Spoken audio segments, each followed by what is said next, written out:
کہ Epstein files میں کیا واقعی عمران خان اور شاہ محمود قریشی کا نام آ چکا ہے؟ کیا جیفری ایپسٹین کو کسی نے مارا تھا یا اس کی موت قدرتی موت تھی؟ اتنا طاقتور آدمی اکیلا کیسے تھا اور اس کے ساتھ ساتھ کون سی عالمی شخصیات شامل تھیں؟ تو اس سوال نے جنم دیا ایپسٹین فائلز کو۔ دنیا بھر کے بڑے شخصیات کے نام یہاں پر کیوں آئے؟ تو ناظرین اب باتیں اصل سوال پر کہ عمران خان کا نام کیسے آیا یہاں پر۔ بسم اللہ الرحمن الرحیم، السلام علیکم ناظرین، ایچ نیوز سے میں آپ کا میزبان ملک محمد اسیم۔ ناظرین ایپسٹین فائلز آ چکی ہیں، اب بات کرتے ہیں کہ ایپسٹین فائلز میں کیا واقعی عمران خان اور شاہ محمود قریشی کا نام آ چکا ہے؟ اور اگر شاہ محمود قریشی اور عمران خان کا ایپسٹین فائلز میں نام آ چکا ہے تو کس سیاق و سباق اور کس زمرے میں آیا ہے؟ کیا واقعی وہ مجرم ٹھہرے گئے ہیں یا وہ بے قصور ہیں؟ اور کس زمرے میں عمران خان اور شاہ محمود قریشی کا نام آیا ہے؟ تو آج ان تمام تر سوالوں کے جواب جانیں گے اور اس کے ساتھ ساتھ آپ کو بتائیں گے کہ ایپسٹین فائلز کیا ہیں اور جیفری ایپسٹین کون تھا اور آخر وہ یہ کالے دھندے کس طرح سے کر رہا تھا۔ تو ناظرین سب سے پہلے بات کرتے ہیں کہ جیفری ایپسٹین کون تھا۔ تو جو جیفری ایپسٹین تھا وہ ایک امریکی سرمایہ کار تھا۔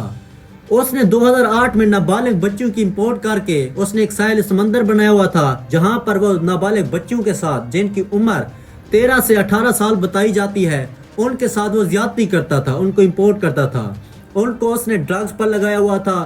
اور یہ صرف 1 2 یا 10 یا سینکڑوں بچیاں نہیں تھی بلکہ یہ ہزاروں کی تعداد میں یہ لڑکیاں ہوتی تھی۔ تو وہاں پر بہت سارے سرمایہ کار، پولیٹیشین، بزنس مین آتے تھے جو کہ ان لڑکیوں کا ریپ کرتے تھے۔ اب جیسے یہ کیس اٹھتا ہے تو 2008 میں جیفری ایپسٹین کو پکڑا جاتا ہے، لیکن وہاں پر اس وقت جیفری ایپسٹین کو تو چھوڑ دیا جاتا ہے، لیکن پھر 2018 میں یہ دوبارہ کیس اٹھتا ہے اور پھر سے جیفری ایپسٹین کو پکڑ لیا جاتا ہے۔ تو ناظرین جیسے ہی 2018 میں جیفری ایپسٹین کو پکڑا گیا تھا اس کے چند ہی دنوں بعد ایک رات کو ایک عجیب و غریب واقعہ پیش آتا ہے۔ صبح ہوتے ہی یہ دیکھا جاتا ہے کہ جیفری ایپسٹین تو مردہ پایا گیا ہے۔ اب بات کرتے ہیں کہ اس کو کس نے مارا تھا۔ اب تک کی یہ بہت بڑی مسٹری ہے کیونکہ اس رات کو کیمرے بھی بند ہو چکے تھے اور نہ ہی کوئی سیکیورٹی گارڈ وغیرہ تھا اس کی دیکھ بھال کرنے کے لیے۔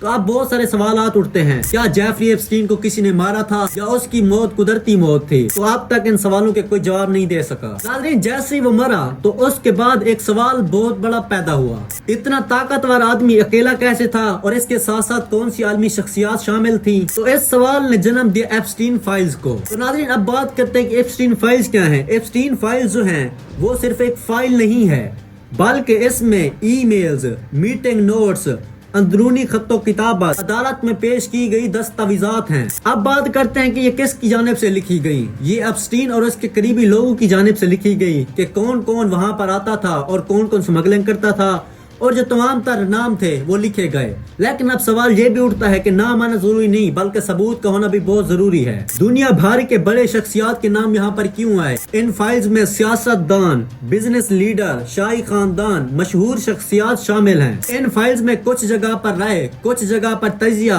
اور کچھ کے بارے میں ایک اوپینین تھی اور کچھ جگہ پر تجزیہ تھا۔ لیکن سوال یہ بھی اٹھتا ہے کہ نام آنا ضروری نہیں بلکہ ثبوت کا ہونا بہت ضروری ہے۔ تو ناظرین اب باتیں اصل سوال پر کہ عمران خان کا نام کیسے آئے یہاں پر۔ جو چیز عمران خان کے بارے میں سامنے آئی تھی وہ 2013 میں آئی تھی۔ 2013 میں ایک سفارتی شخص نے عمران خان کو لندن سوسائٹی کا لائن قرار دیا تھا، یعنی کہ لندن میں سماجی تقریبات میں پہچانی جانے والی شخصیت۔ 2018 میں ایک اور ای میل سامنے آئی جس میں عمران خان کو عالمی خطرہ قرار دیا گیا۔ اس میں عمران خان کو خطے کے لیے خطرہ قرار دیا گیا۔ اس ایپسٹین ای میل میں یہ تھا کہ عمران خان امن کے لیے خطرہ ہے، نہ عمران خان کے پاس کوئی جزیرہ ہے، نہ ہی کوئی سفر تھا، نہ ہی کوئی مالی یا ذاتی تعلق تھا ایپسٹین فائل سے۔ یہ بات کوئی میں اپنی طرف سے نہیں کر رہا بلکہ تمام تر جو بین الاقوامی ادارے تھے انہوں نے بھی اس بات کی تصدیق کی ہے۔ اب بات کرتے ہیں کہ شاہ محمود قریشی کا آخر کیوں نام آیا۔ شاہ محمود قریشی کا اس لیے نام آیا کیونکہ اس سے سفارتی ملاقاتیں ہوتی تھی اور سیاسی رابطے ہوتے تھے شاہ محمود قریشی سے۔ یہ ذکر صرف سیاسی نوعیت کا تھا، نہ کہ پرسنل کوئی وجہ کا، اور نہ ہی کوئی ایپسٹین کے جرائم سے جڑا ہوا تھا۔ اب بات کرتے ہیں کہ سوشل میڈیا پر کیا کچھ غلط تھا۔ ناظرین کچھ کلپس، کچھ یوٹیوبر اور کچھ سوشل میڈیا انفلوئنسر نے اس آدھی بات کو پورا بنا دیا۔ انہوں نے اس بات کو بھتنگل بنا دیا۔ انہوں نے کہا کہ عمران خان کا تو ایپسٹین فائلز میں نام آ چکا ہے،